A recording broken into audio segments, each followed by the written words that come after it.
Hi, I'm Kirsten Thompson, Development Officer with North Lanarkshire Council. I set up the Young Reporters Project in response to a request from within North Lanarkshire Council.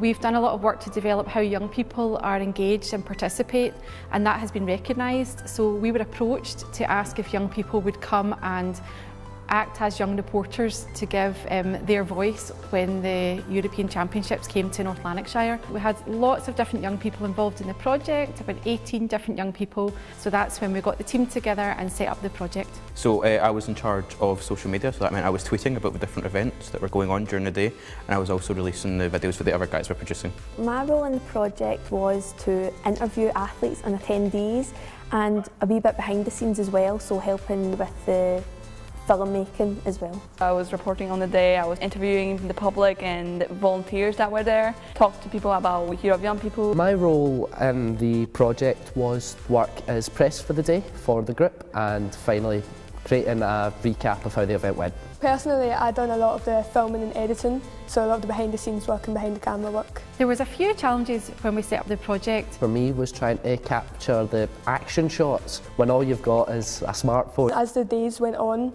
it was a lot harder to find maybe stories that we hadn't covered before. It was just a challenge of trying to come up with new ideas every day. Going up to like strangers and athletes who you would normally see on TV and try and casually talk to them as if you were their friend and interview them. This project was really just a vehicle to show that young people have a voice and to enable them to use their voice.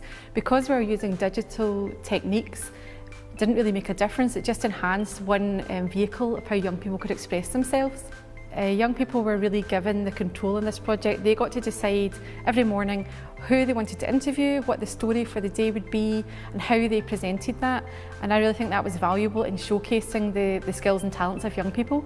I really enjoyed getting to go in behind the scenes, see stuff that the general public usually don't get to see. So I enjoyed having the opportunity to go on the trapeze, that was part of the day, and it was a great summer project that I could work on as well. Spending time with the team and just having a laugh, not just sitting in my house doing nothing. The project had a really positive impact on young people. What I got out of it was that I actually got inspired to join a journalism class and also apply to uni for journalism. I got to, first of all, see the great work that everybody else was doing, but also got to engage with the public, not just the people that were there at the event, but trying to entice people to come to the event to make sure we had a really good turnout. I was really lucky. I got the opportunity to work with a professional filmmaker, which is a craft I want to go into. So I was really lucky and really happy that I got that opportunity. In terms of my practice, I now feel more confident in engaging digital skills within youth work. I know that I could call upon this group of young people or a similar group of young people in the future to run a similar type of event, and I know the skills are there.